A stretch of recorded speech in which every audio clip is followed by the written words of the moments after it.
அடுத்து ஒரு கேள்வி கேட்டிருக்கிறாரு. மதுரையிலிருந்து வழக்கறிஞர் அலி சித்திக் என்பவர் கேட்குறார். அவர் என்ன கேட்குறாருன்னு கேட்டால், புகாரியில் ஒரு ஹதீஸை பார்த்தேன். அந்த ஹதீஸ் தமிழாக்கத்தை ஃபுல்லாக அனுப்பியிருக்காரு. அதை நாங்கள் சாராம்சத்தை சொல்லிடுறோம், மொத்தத்தையும் படிக்காமல். 3436வது ஹதீஸ் புகாரியில் இருப்பதாக தமிழாக்கத்தில் இந்த ஒரு ஹதீஸை நான் படித்தேன். இதை பார்க்கும் பொழுது இது ரசூலுல்லா சொல்லியிருப்பார்களா என்று ஒரு சந்தேகமாக இருக்கிறது. இது சரியான செய்தி தானா அப்படின்னு கேட்டு அந்த 3436வது ஹதீஸின் தமிழாக்கத்தை அப்படி நமக்கு அனுப்பியிருக்கிறார். அதில் என்ன வருதுன்னு கேட்டால், குழந்தையாக இருந்து தொட்டிலில் பேசியவர்கள் 3 பேர் அப்படின்னு இந்த ஹதீஸ் ஆரம்பிக்குது. 3 பேர் நினைஞ்சிருக்காங்க, சின்ன பிள்ளையிலே பேசியிருக்கிறாங்க. பேசுகிறதுனா அதுக்கு ஒரு பருவம் வரணும். அந்த பருவம் அடைஞ்சு ட்ரைனிங் எடுத்து பயிற்சிலாம் எடுத்த பிறகு தான் பேச்சு என்ன செய்யும் வரும். அதுக்கு முன்னாடியே குழந்தைகளே பேசுகிறது என்பது மனித இயல்புல இல்லாத ஒன்று. அதில் ரசூலுல்லாஹ் சொல்கிறாங்க 3 பேர் தொட்டிலில் பேசியிருக்கிறாங்க. ஒரு ஆள் ஈசா நபி. இது இப்போ இந்த பஞ்சாயத்தும் இல்லாத ஒரு விஷயம், இது குர்ஆனில் உள்ள விஷயம். ஈசா நபி பேசுனது ஏன்னாட்டா, மரியம் அலைஹிஸ்ஸலாம் கணவன் இல்லாமல் ஆண் துணை இல்லாமல் ஒரு குழந்தையை பெற்றெடுக்கிறாங்கன்னு சொன்னால் அந்த மக்கள் நம்ப மாட்டாங்க. நம்புறதுக்கு எந்த ஒரு ப்ரூஃபையும் கொண்டாந்து காட்டவும் இயலாது. நவீன காலத்தில் இருந்தால் கூட சில ப்ரூஃபுகளை காட்ட முடியும், அறிவியல் பூர்வமான ப்ரூஃப்லாம் இன்றைக்கி காட்ட இயலாது. அப்போ என்ன ப்ரூஃப் தான் இருந்தது? எந்த குழந்தையை பெற்றெடுத்தாங்களோ அந்த குழந்தை பேசுது, முடிஞ்சு வச்சு கதை. இது தப்பான இதில் பிறந்த பிள்ளை இல்லை. காலை இன்னி அப்துல்லா, நான் அல்லாஹ்வுடைய அடிமை, ஆத்தானியல் கிதாப் எனக்கு அல்லாஹ் வேதத்தை தந்திருக்கிறான்னு சொல்லி ஈசா நபி குழந்தை பருவத்தில் பேசினார்கள் குர்ஆனில் இருக்குது. இந்த ஹதீஸில் இது இருக்குது. 3 பேர் தான் சிறுவராக பேசியிருக்கிறாங்க. அதில் ஒரு ஆள் யாருன்னு கேட்டால் ஈசா நபின்ட்டாங்க. அதில் எந்த விவகாரமும் இல்லை. இந்த ஒரு செக்ஷன் ஓகே. 2வது யாருன்னு கேட்டால், இஸ்ராயில் மக்களில் ஜுரைஜ்ங்கிற ஒரு பேரில் ஒருத்தர் இருந்தார்.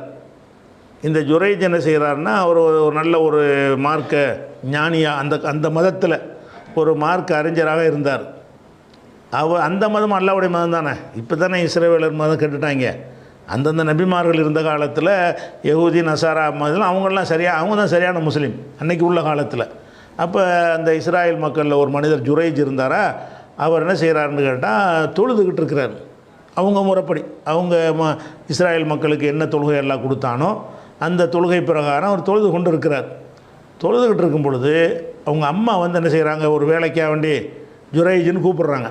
இவர் தொழுகையில் இருக்கிறாரு, அவங்க அம்மா ஜுரைஜேன்னு கூப்பிட்றாங்க. இவர் குழம்புறார். இப்போ அல்லாவை தொழுவது அம்மா கூப்பிட்றாங்க போகிறதா கன்ஃபியூஸ் ஆகுறார். ஏன்னா அல்லாவை வணங்கணும், தாயை மதிக்கணும். இப்போ தாய் கூப்பிட்றாங்க ஒரு வேலைக்கு அப்படின்னு குழம்பிக்கிட்டு அவர் தொழுகையை நீடிச்சிட்டார். அம்மாவுடைய அழைப்பு என்னமான்னு சொல்லி கேட்கல.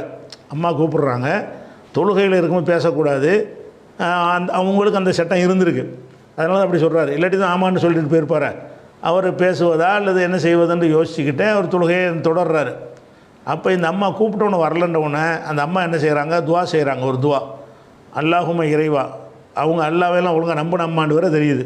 அந்த அம்மா துவா செய்கிறாங்க, லா துமித்துஹு, இவரை மூத்தாக்கி விடாதே, என் மகனை மூத்தாக்கி விடாதே, ஹத்தா துரியஹு உஜூஹல் முமிசாத், விபச்சாரிகள் முகத்தில் இவன் முடிக்காத வரைக்கும் இவனை மூத்தாக்கிறாத, விபச்சார கேஸில் இவன் மாட்டணும் என் மகன் அப்படின்னு தாய் கோவம் அவங்க துவா செஞ்சிட்டாங்களாம். துவா செஞ்ச உடனே அந்த ஜுரைஜ் அவருடைய அந்த கூடாரம் இருக்கும்ல மடம், அவருடைய மடத்தில் இருக்கிறார். இருந்தவுடனே ஒரு பெண்மணி என்ன செய்கிறாள், அந்த மடத்துக்கு போகக்கூடிய ஒரு பெண்மணி இவரை தப்பான ஒரு நடத்தைக்கு அழைக்கிறார். இவர் மறுத்துடுறார். மறுத்த கோபத்தில் அந்த பெண் என்ன செய்கிறான்னு கேட்டால், ஒரு ஆடு மேய்க்கிறவன்ட்ட போய் அவள் உடல் உறவு கொண்டு ஒரு குழந்தையை பெற்றெடுத்துட்டு 10 மாதம் கழித்து இந்த குழந்தை இவர் தான் தகப்பேன்னு சொல்கிறான். ஏன்னா இந்த ஜுரைஜ் அவருக்கு இனங்கலையான், இனங்கலைகிறதுக்காக வேண்டி அவரை நம்ம பழி போடணுங்கிறதுக்காக வேண்டி வேறு ஒரு ஆளுக்கு ஒரு குழந்தையை பெற்றெடுத்துட்டு இது ஜுரைஜுக்கு தான் பிறந்ததுன்னு அவர் அந்த அம்மா கூட்டத்தெல்லாம் கூட்டிடுறான். கூட்டம்லாம் திரண்டு இவரை அடித்து இவருடைய மடத்தையெல்லாம் ஒட்டிச்சு நொறுக்கி தூள் தூளாக்கி விட்டாங்க. அதுக்கப்புறம் என்ன செஞ்சாருன்னு கேட்டால், அவர் ஒழு செஞ்சுட்டு மறுபடியும் தொழுது விட்டு அந்த குழந்தைகிட்ட வர்றார். எந்த குழந்தை தப்பாக பிறந்திருக்கு அந்த குழந்தைகிட்ட வந்து உன்னுடைய தகப்பன் யாருன்னு கேட்குறாரு. மண் அபூகையா குலாம், பையனே உன்னுடைய தகப்பன் யாருன்னு கேட்டவுடனே அந்த குழந்தை சொல்லுது, இந்த ஆடு மேய்க்கிறவன் தான், நீ இல்லை அப்படின்னு குழந்தை சொல்லுது. ஊரே திரண்டு பார்த்துக்கிட்டு இருக்கிறாங்க. அப்போ சொன்ன நன்மையாயிரும்ல, இவர் மேலே உள்ள பழி நீங்கிரும். ஒரு குழந்தை பேசின அற்புத நிகழ்ந்தால் தான் அது ஆதாரமாக ஏற்றுக்குருவாங்கல்ல. ஒரு அதிசயமான நிகழ்ச்சி நடந்த உடனே அப்போ நம்ம தப்பு செஞ்சிட்டோமே என்று சொல்லி, உங்களுக்கு தங்கத்தாலேயே மடத்தை கட்டித்தரோன்னு சொல்லுவாங்களாம். அதெல்லாம் வேணாம், சாதாரண மடத்தை கட்டி கொடுன்னு சொல்லிட்டு இருந்துட்டார். இப்படின்றதே ஒரு அடுத்த ஒரு குழந்தைகளை பேசின லிஸ்ட்டில் ஒன்று ஈசா நபி, அதில் பஞ்சாயத்து இல்லை.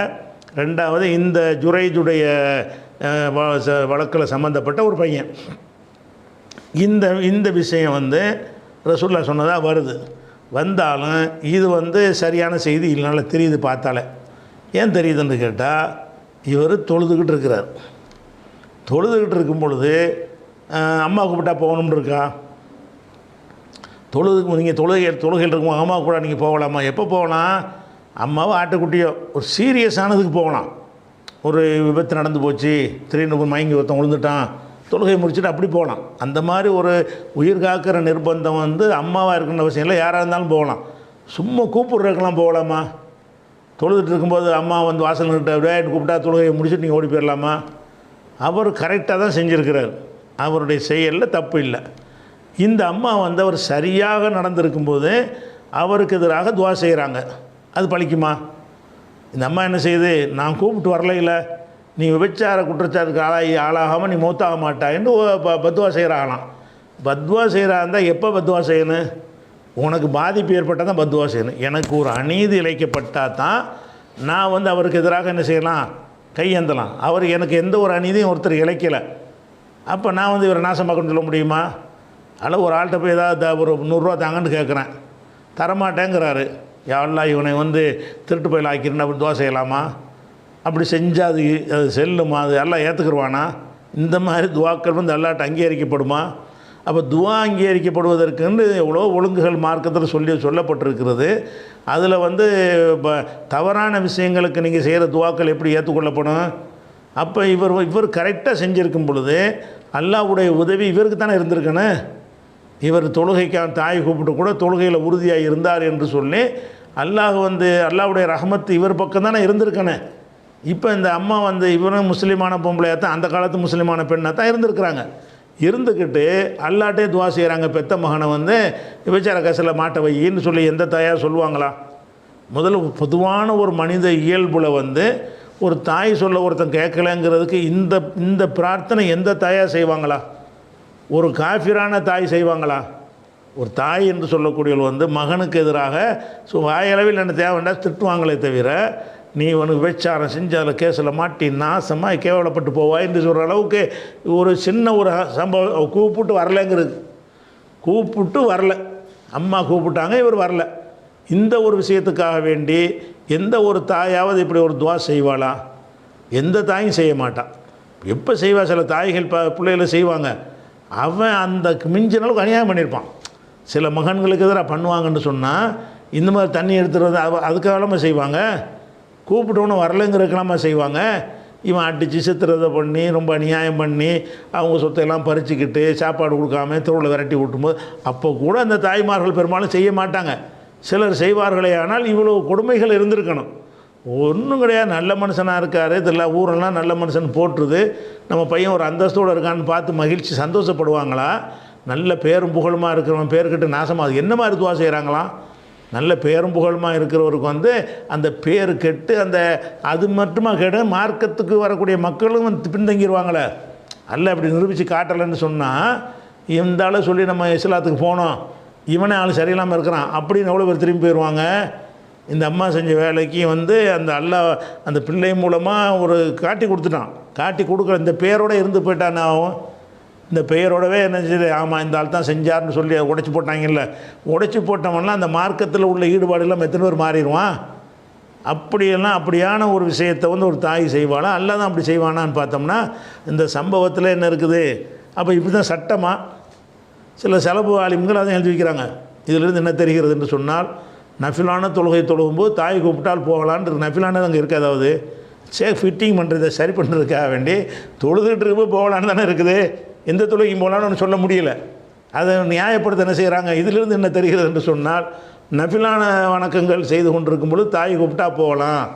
நஃபிலான வணக்கம் கொடுக்கும்போது சும்மா போகலாமா, தாய் என்ன கூப்பிட்றது? நஃபிலான நோன்பு வச்சுருக்கும்போது சும்மா நல்ல சாப்பாடை கண்டா நோன்பு முடிக்கலாமே. நஃபிலுக்கு பேச்சு கிடையாது. இப்போ கம்பல்சரியான அவர் ஒரு பெரிய அறிஞர் தானே, நஃபிலானதாக இருந்தால் முறிக்கலாம்னு அவர் தெரிய தானே செய்யும். அவரே ஒரு நல்ல ஒரு மார்க் அறிஞர், அந்த மார்க்கத்தில் ஒரு அறிஞராக இருக்கிறாரு. நஃபிலாக இருந்தால் நஃபிலாக தான் முறிக்கலாம் அப்படின்னு அவர் செஞ்சுருப்பார். அப்படி செய்யலை. அதனால் இவங்க பில்டப் கொடுக்குறதுக்கு சரி பண்ணுறதுக்காக அதை செய்கிறாங்களே தவிர, இதெல்லாம் நிறைய விஷயங்கள் அதில் மிஸ்டேக்காக வருது. அது ஒரு நாள் இந்த ஒரு சம்பவம் வந்துக்கிட்டு, அது இந்த குழந்தையை பேச வச்சு அவருடைய களங்கத்தை எல்லாம் என்ன செய்கிறான், சுமத்துறான். இன்னும் சொல்ல போனால் அந்த தாயுடைய துவாவை ஏற்றுக்கிற மாதிரி தான் ஆயிடுச்சு. கடைசியில் ஃபெயிலியர் அந்த பொம்பளைக்கு தான். என்ன விபச்சார குற்றச்சாட்டு சுற்றி அவர் தூய்மையாகிட்டார, விபச்சாரம் செய்யலைன்னு இப்போ ஆயிடுச்சே. இந்த அம்மா எந்த துவா செஞ்சாங்களோ அது நடக்கிற மாதிரி போய் நடக்காத மாதிரி போச்சு. இப்போ கடைசியில் அவர் இன்னும் நல்ல பேர் புகழமாவில் வந்துட்டார். இந்த இதுக்கு பேர் அவங்க ஊரே திரண்டு அவருக்கு கட்டி கொடுத்து பெரிய அந்த மடத்தை நல்லா வசதியாக செஞ்சு கொடுத்துட்டாங்களே. அப்படி பார்க்கும்போது இந்த சம்பவம் வந்துக்கிட்டு ஒரு மார்க்கத்தில் உள்ளதாக தெரியலை. இது இப்படி எந்த தாயும் செய்யவும் கூடாது. இது எல்லாம் இல்லை, ஏற்றுக்கிற மாட்டான். அல்லாஹ்வுடைய தன்மைக்கு இது மாற்றமாக இருக்குது. அல்லாஹ்வுடைய தன்மைக்கே இந்த மாதிரியான அநியாயமான ஒரு துவாவை அல்லாஹ் ஏற்றுக்குருவானா? இது ஒரு அநியாயமான துவா, எந்த தாய் செஞ்சாலும். இது ரெண்டாவது ஆள். மூணாவது ஆள் ஒன்று வருது. மூணாவது ஆள் என்னென்னு கேட்டால், ஒரு பெண்ணு யார் எவருன்னு தெரியாது, ஒரு பெண்ணா அவள் என்ன செய்கிறாங்கன்னா, அவங்க பிள்ளைக்கு பால் கொடுத்துட்ருக்குறான். யார்? ஒரு பெண்ணு அவளுடைய பெத்த பிள்ளைக்கு பால் கொடுத்துட்ருக்குறான். பால் கொடுத்துட்டு இருக்கும்பொழுது என்ன செஞ்சார்னா, ஒரு ஆள் நல்ல வாட்ட சாட்டமாக ஒரு இளைஞன் வர்றானா. வந்தவொடனே இந்த பால் கொடுக்குற தாய் அந்த இளைஞனை பார்த்துக்கிட்டு, இறைவா இந்த என்னுடைய பிள்ளைய இவனை மாதிரி ஆக்கு. யார்? அந்த இளைஞனை பார்த்தா அழகாகவும் நல்ல வாட்ட சாட்டமாக நல்லா இருக்கானா. இவனை மாதிரி நம்ம பிள்ளை வந்தால் நல்லா இருக்குமேன்னு சொல்லி இந்த அம்மா என்ன செய்கிறாங்களாம், துவா செய்கிறாங்களாம், என்ன இந்த மாதிரி ஆக்கிருன்னு சொல்லி. ஆக்கினவுடனே அந்த அம்மா என்ன செய்யுதுன்னு கேட்டால், அந்த குழந்தை என்ன செய்யுதுன்னா, உடனே பால் குடித்த குழந்தை பேச முடியாத பருவம், மார்பகத்திலேருந்து வாயை எடுத்துவிட்டு, இறைவா இவனை மாதிரி என்னை ஆக்காதன்னுச்சான். தாயார் இந்த இவனை மாதிரி என் பிள்ளையை ஆக்குன்னு கேட்டுச்சான். உடனே இந்த குழந்தை என்ன செஞ்சான், இறைவா இவனை மாதிரி என்னை ஆக்காத அப்படின்னு அந்த குழந்தை துவா செஞ்சிருச்சான். அதுக்கப்புறம் கொஞ்சம் நேரம் சென்று ஒரு பெண்மணி வந்தாலாம். அந்த பெண்மணி யாருன்னு கேட்டால், ஊர்லாம் சேர்ந்து அவளுக்கு விபச்சார பட்டம் சுமத்தி வச்சுருக்குறாங்க. இவ கெட்டவ மோசமானவள்னு ஊரே பேசுது. அப்படியான ஒரு பெண்ணு வர்றா. வந்தவுடனே அந்த தாய் என்ன செய்கிறா, அந்த குழந்தை பால் குடிச்சிட்டு இருக்கும்போது, இறைவா என் பிள்ளை இந்த மாதிரி ஆக்கிறாத அப்படின்னு துவா செய்கிறாங்க. உடனே அந்த குழந்தை என்ன செஞ்சுன்னா, இறைவா அந்த மாதிரி என்னை ஆக்கு, இவ்வளோ மாதிரி என்னை ஆக்கு. ஏனண்டா விபச்சாரம் செய்யவும் இல்லை, திருடவும் இல்லை, பொய்ப்பொழி சுமத்தி இருக்கிறாங்க. அதனால் இவ்வளோ மாதிரி தாங்கி கொண்டு பொறுமையாக இருக்கிறார்ல, அந்த மாதிரி என்னை ஆக்குன்னு குழந்தை துவா செஞ்சிச்சு அப்படின்னு சொல்லிவிட்டு, இது மூணாவது சம்பவம். ரெண்டாவதும் போக்கா இருக்கா. இந்த மூணாவது விஷயம் இது மார்க் அடிப்படையில் உள்ளதா?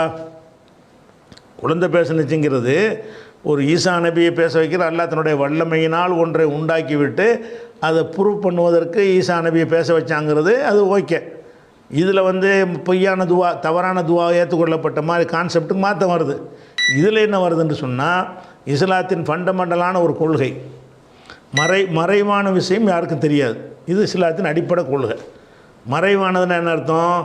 இந்த குழந்தைக்கு அந்த இளைஞன் ஏன் பிறகு வருது என்னன்னு கேட்டால், அந்த பையன்ட்டு விளக்கம் கேட்குறாங்க. நீயும் அந்த ஆளுமா அந்த இளைஞன் மாதிரி வேணாண்டு இதை கேட்ட அப்படின்னு கேட்டால், இவன் பிற்காலத்தில் ஒரு அடக்குமுறை செய்கிற ஒரு ராஜாவாக வருவான் இவன், அதனால தான் என்னை அந்த மாதிரி ஆக்காதுன்னு கேட்டேன்னு இந்த பையன் அதுக்கு தப்சீர் வர பண்ணாண்டு வருது. அப்போ அதே ஹதீஸில் இருக்குது. அதன்படி பார்த்திங்கன்னு சொன்னால், இந்த ஒரு இளைஞனாக இருக்கக்கூடியவன் பிற்காலத்தில் ஒரு ஜப்பாராக, ஒரு அடக்குமுறை செய்கிற ஒருத்தனாக மாறுவான் என்கிறது மறைவான விஷயம். இப்போ உள்ளதை வேண்டாம் பார்த்து இளைஞனாக இருக்கான்னு மட்டும்தான் கண்டுபிடிக்க முடியும். இவன் 25 வருஷத்துக்கு பிறகு, 30 வருஷத்துக்கு பிறகு, 40 என்ன மாதிரி ஆவான்னு கண்டுபிடிக்க முடியுமா? யாராலையும் கண்டுபிடிக்க இயலாது. அவனுக்கே கண்டுபிடிக்கல அவனை பற்றி. மறைவான விஷயங்கள் யாராலையும் கண்டுபிடிக்க இயலாதுங்கிறது இஸ்லாமிய அடிப்படையான ஒரு கொள்கை. இந்த குழந்தைக்கு என்ன தெரிஞ்சிருக்குது? இவனுடைய இந்த இளைஞனை பார்த்தவுடனே பிற்காலம் 50 வருஷத்துக்கு பிறகு, 30 வருஷத்துக்கு பிறகு இன்னொரு பெரிய ராஜாவாய் மக்கள்லாம் அட்டைக்கு கொடுமைப்படுத்துவாங்கன்றதுலாம் மறைவான விஷயங்கள். 25-20 வருஷத்துக்கு பிறகு நடக்கக்கூடிய ஒரு சம்பவங்கள். இதுகள் எப்படி இவருக்கு தெரியும்? ஒரு குழந்தைக்கு மறைவான விஷயத்தை அல்லாஹ் அறிவிச்சு கொடுப்பானா? யாருக்காச்சும் கொடுக்க மாட்டான். மறைவான விஷயங்கள் தெரியாது. அதே மாதிரி இந்த பெண் மீது ஒரு பழி சுமத்துறாங்க, அதுதான் வெளிப்படையாக பொறுத்த வரைக்கும் உண்மை. அல்லாவிடத்தில் உண்மை இல்லாமல் இருக்கலாம். அது இந்த குழந்தை எப்படி தெரியும்? இந்த பொய்யான பழி தான் சுமத்துனாங்க, இவன் எந்த தப்பும் செய்யலை அப்படின்னு இந்த குழந்தைக்கு இப்படி மறைவான விஷயம் தெரியும்? மறைவான விஷயம் ரெண்டுமே மறைவான விஷயம் டாப்பிக்கில் வருது. மறைவான விஷயத்தை பொறுத்த வரைக்கும் அல்லாஹ் நமக்கு என்ன சொல்கிறான்னு கேட்டால், மாக்கானல்லாஹு லி எதரல் முமினின் அலாமா அன்து மலைஹி ஹத்தா எமீசல் ஹபீசமின தையிபி. அதாவது அல்லாஹ் இப்போ மூமின் ரசூல்லா காலத்தில் மூமின்கள் முனாஃபிக்கள் கலந்து வாழ்ந்தாங்க. யார் மூமின்னு தெரியாது, யார் முனாஃபிக்னு தெரியாது, அல்லாஹ்வுக்கு தான் தெரியும். ஆனால் முனாஃபிக்குகளும் எந்த மாதிரி இருந்தாங்க? மூமின்கள் மாதிரியே தொழுகைக்கு வருவாங்க, ஜிஹாத் வரைக்கும் என்ன செய்வாங்க? கலந்துக்கிடுவாங்க. அந்த மாதிரிலாம் இருந்தது, ஹஜ் வரைக்கும் செய்வாங்க. அப்போ அல்லாஹ் என்ன சொல்கிறான்னு கேட்டால், நீங்கள் இப்போ எப்படி இருக்கிறீர்களோ இப்படியே இருக்குமாறு அல்லாஹ் விடமாட்டான். எப்படி இருக்கிறீங்க? மூமினும் முனாஃபிக்கும் கலந்து நீங்கள் இந்த ஊரில் வாழ்ந்துக்கிட்டு இருக்கிறீங்க. அல்லாஹ் என்ன செய்ய மாட்டான்? ஹத்தா எமீசல் ஹபீசமின தையிபி, கெட்டவனிலிருந்து நல்லவனை பிரித்து காட்டாமல் அல்லாஹ் விடமாட்டான். ஒமாக்கான் அல்லாஹூ யுத்லியாக்குமர் அல் கைபி, மறைவான விஷயங்களை அல்லாஹ் யாருக்கும் அறிவிக்க மாட்டான். உலாக்கின் அல்லாஹ் எஜிதபி முருசுலிஹி மையஷா, தூதர்களில் யாரை நாடுகிறானோ அவங்களுக்கு இந்த மறைவானதை சொல்லுவான். இதில் என்ன சொல்லப்படுதுன்னா 329 முனாஃபிக்கும் முனாஃபிக் அல்லாதவர்களும் கலந்து மூமினை போல வாழ்கிறீங்க. ஹபீஸும் இருக்கிறீங்க, தையிபும் இருக்கிறீங்க, கெட்டவனும் இருக்கிறீங்க, நல்லவனும் இருக்கிறீங்க. இப்படியே விட்டுற முடியாது. அது பிரித்து காட்டணும். பிரித்து காட்டுறதா இருந்தால் காலாகாலத்துக்கு இந்த வேலையை நான் செய்ய மாட்டேன். ரசூல் இருக்கிறதுனால ரசூலுக்கு இதை நான் அறிவித்து கொடுத்து, ரசூல் மூலமாக அல்லாஹ் கைபான விஷயங்களை யாருக்கு அறிவிக்க மாட்டான். வலாக்கின் அல்லாஹ் எஜ்தபி முருசுலி மையசா, தன் தூதர்களில் நாடியவர்களை தேர்ந்தெடுத்து அல்லாஹ் அறிவித்து கொடுப்பான். அந்த மாதிரி ரசூல்லாவுக்கு அப்துல்லா பின் உபை முனாஃபிக்கு, இந்த அவன் ரசூல்லா கத்தர் முனாஃபிக்கு தெரியும். அப்போ அவங்க நல்லவன் கெட்டவன் கலந்து இருக்கும்போது முனாஃபிக்கு ரசூல்லா போட்டு தள்ளிட்டு போயிட்டான்னா அவன் யார் ரசூல்லாவுக்கு தெரியணும்ல. அப்போ ரசூல் ஸல்லல்லாஹு அலைஹி வஸல்லத்துக்கு இந்த முனாஃபிக்குகள் பற்றிய விவரங்களை அல்லாஹ் என்னஞ்சான் சொல்லி கொடுத்துருந்தான். சொல்லி கொடுத்து பிரித்து காட்டாமல் அல்லாஹ் விடமாட்டான்னு சொன்ன பிறகு முக்கியமான ஆளுகள் தேர்ந்தெடுத்து இவங்கெல்லாம் முனாஃபிக்குன்னு ரசூல்லா சொன்னாங்க. அப்போ இந்த மாதிரி மறைவானது ஒரு விஷயத்தை சொல்லி கொடுக்குறதுக்குன்னா தூதர்களுக்கு தான் அல்லாஹ் சொல்லி காட்டுவான். அதே மாதிரி ஆலிமுல் கைப், இது 72வது சூறாவில் 27-28 வசனத்தில் 26, 27, 28 வசனங்களில் இருக்கிறது. ஆலிமுல் கைபி, இவன் மறைவான விஷயத்தை அல்லாஹ் அறியக்கூடியவன். ஃபுலா யுல்ஹிரு அலா கைபிஹி அஹதா, அவனுடைய மறைவான விஷயங்களை யாருக்கும் அறிவிக்க மாட்டான். இல்லா மாநிலத்தல்லா மிர் ரசூலின், தேர்ந்தெடுக்கப்பட்ட தூதர்களை தவிர. இவர் தூதரா? மறைவானது அதை அறிவிக்க மாட்டான். தேர்ந்தெடுக்கப்பட்ட தூதரை தவிர எவருக்கும் அறிவிக்க மாட்டான்னு சொன்னால், ஒருத்தர் மறைவானதை சொன்னார்ன்னு வந்தால் தூதரான்னு பார்க்கணும். தூதர் இல்லைன்னா பொய். ஏன்னா அல்லாஹ் மறைவான செய்தியை தூதருக்கு மட்டும்தான் சொல்லுவான். அது என்ன கேட்டால், தூதருக்கு கொண்டு எதுக்கு சொல்கிறான்னு கேட்டால், அவருக்காக அதை சொல்வது இல்லை, அவர் மக்களுக்கு எடுத்து சொல்லணும். தூதருக்கு மறைவானதை அறிவித்து விட்டு இதை ஒழுங்காக சொல்கிறியான்னு உனக்கு கண்காணிக்க ஆள் போட்டிருக்காங்கிறான்ல. இப்போ எப்படி ஃபைன்னஹு யஸ்லுக்கு மின்பைன் எதைஹி மின் ஹல்ஃபி ரசதா, முன்னும் பின்னும் கண்காணிப்பாளர்களையும் அல்லாஹ் ஏற்படுத்துகிறான். எதற்காக வேண்டி ஏலம் அன்கது அவ்வளவு ரிசாலா திரப்பியும், இறைவனுடைய தூது செய்திகளை ஒழுங்காக சொல்கிறாங்களா என்று பார்ப்பதற்கு கண்காணிப்பாளரையும் போட்டிருக்காங்கிறான். அப்போ தூதர்களுக்கு அல்லாஹ் மறைவானதை சொல்வது கூட தூதர் அவருக்கு வைத்துக்கொள்வதற்காக சொன்னதில்லை. அவர் அந்த மறைவானதை மக்களுக்கு சொன்னாரா? சொர்க்கம் நரகம் அதெல்லாம் மறைவானது தானே, அதை பற்றி தூதருக்கு சொல்கிறான். தூதர் மட்டும் வச்சுக்கிறதுக்காக சொன்னால் இல்லை, நமக்காக தான் சொன்னான். அப்போ அந்த தூதர் மறைக்காமல் அதையெல்லாம் மக்களுக்கு சொன்னாரா என்பது கண்காணிப்பதற்காக வேண்டி கண்காணிக்கும் மாணவர்களை நியமித்திருக்கிறேன் எல்லாம் சொல்லி காட்டான். அப்போ இந்த 72, 26 வசனம் சொல்கிறது, 27 வசனம் சொல்கிறது, மறைவான விஷயங்களை தேர்ந்தெடுக்கப்பட்ட ரசூலை தவிர யாருக்கும் அறிவிக்க மாட்டான்னு சொன்னால், இந்த குழந்தைக்கு எப்படி இவ்வளவு தெரிஞ்சது? அது யார் ரசூல்? அது ஈசா நபிக்கு தெரிஞ்சுன்னு சொன்னிச்சுன்னா ரசூல். ஈசா நபி மறைவானதை சொல்கிறார். அவர் இனிமேல் நடக்கிறலாம் சொல்கிறார் பிறந்தவனை. அவர் எப்படி சொன்னார்னு கேட்கல. ஏன்னாடா ரசூலுக்கு தான் உண்டு வீதியில் இருக்க, மறைவானது எல்லாம் அறிவிக்க மாட்டான் தூதருக்கு தவிர. அப்போ ஈசா நபி தூதருங்கிறது கன்ஃபார்ம், அவருக்கு அறிவிக்கலாம். இந்த குழந்தை யார்? தூதரா? அந்த பொம்பளை யாருன்னு தெரியலை, அந்த குழந்தை யாருன்னு தெரியலை, எந்த வருஷம் நடந்ததுன்னு தெரியலை, பேரும் தெரியலை, ஊரும் தெரியலை, முட்டையாக ஒரு பொம்பளை ஒரு புள்ளன்னு வருது. அந்த ராஜா யாருன்னு தெரியலை, அந்த விபச்சார பொம்பளைன்ற அது யாருன்னு தெரியலை, சும்மா மொட்டையாக ஒரு செய்தி வருகிறது. அப்படியான ஒரு ஆளுக்கு வந்து மறைவானது அதில் அறிவித்து கொடுப்பானா? அப்போ மறைவானது அறிவிக்கிறதுக்கு செய்வானா? செய்வான். கண்டிஷன் என்ன? தூதராக இருக்கணும். இல்லா மனிதலாம் ரசூலின் தூதர்களில் பொருந்தி கொண்டவரை தவிர வேறு யாருக்கும் புலா யுல்லுகிறாளாக ஐபிகி ஆகதா, மறைவானதை அல்லாஹ் வந்து அறிவித்து கொடுக்கவே மாட்டான். அப்போ அந்த குரானோடு மோதுது இந்த சம்பவம். குழந்தைக்கு வந்து இந்த சர்வாதிகாரியாக போவாங்கிற ஒரு விஷயத்தை அறிஞ்சிருச்சு. இந்த பெண் மீது சுமத்தப்பட்ட குற்றச்சாட்டுங்கிறது மறைவானது. ஒன்றில் வருங்காலத்தில் உள்ள மறைவானது, ஒன்றில் சென்ற காலத்து மறைவானது. இந்த இளைஞனாக இருக்கிறவன் இனி எப்படி ஆவான், அந்த மறைவானது குழந்தைக்கு தெரியுது. இந்த விபச்சார குற்றச்சாட்டு சுமத்தின பெண் மீது நேற்று சுமத்தின குற்றச்சாட்டு பொய்ங்கிறது இப்போ தெரியுது. அவன் மறைவானதில் காலத்தால் முந்தினது மறைவானது தான், காலத்தால் பிந்தினது மறைவானது தான். இந்த குழந்தையை பொறுத்த வரைக்கும் மனிதனாக வாழ்ந்திருந்தால் கடந்த காலத்தில் உள்ளது மறைவானதில் நீங்கிரும். படிச்சிருப்போம், தெரிஞ்சிருப்போம். இப்போ தான் குழந்தையாக இருக்குது. இந்த குழந்தையை பொறுத்த வரைக்கும் நேற்று நடந்தது மறைவானது தான், நாளைக்கு நடக்க போகிறது மறைவானது தான். ரெண்டு ஞானமும் சேர்த்து அந்த குழந்தைக்கு இருந்திருக்கு. இவன் இப்படி தான் ஆவான், இவன் மேலே சொன்ன குற்றச்சாட்டு பொய், ரெண்டையும் சொல்லியிருக்கு. அதனால் இந்த ஹதீஸ் வந்து புகாரில் இருந்தாலும் முஸ்லீமில் இருந்தாலும் எதில் இருந்தாலும் சரி தான். அதில் அந்த மூன்றில் ஒரு பங்கு தான் உண்மை. அது என்ன பங்கு? அது ஈசா நபி சம்பந்தமாக சொன்னது, குழந்தைகளை பேசுனதாக சொன்னால் அது மட்டும் உண்மை. மீதி அந்த ரெண்டு விஷயங்களுமே இஸ்லாத்தின் பல அடிப்படைகளுக்கு மாற்றமாக இருக்கிறதுனால இது எதை இஸ்ராயல் கதையை கேட்டு ரசூல்லா பேரில் ஏதோ சொறி விட்டுட்டாங்கன்னு தான் என்ன செய்யணும், அதை நம்ம எடுத்துக்கொள்ளணும். அப்படி இல்லைன்னா இதெல்லாம் மறைவான விஷயம் வந்து இவங்களுக்கெல்லாம் இருக்குன்னு ஒத்துக்கிற வேண்டி வரும். அது ஒன்றும் சுருக்கமாக இல்லை வந்து 27:65 சொல்லுகிறான், குல் நபியில் நீங்கள் சொல்லிவிடுங்கள், லா யாலமும் அன்பி சமாவாத்தி உள்ளறதில் கைபே இல்லல்லா, அல்லாவை தவிர யாரும் மறைவானதை வானத்தில் உள்ளவர்களும் பூமியில் உள்ளவர்களும் அறிய மாட்டார்கள் என்று சொல்லிவிடுங்கள். இதுதான் இஸ்லாத்தின் ஃபண்டமெண்டல் கொள்கை, அடிப்படை கொள்கை. அதை உதைக்கிது இந்த ஹதீஸ். அதனால் இது சரியான ஹதீஸ் கிடையாது.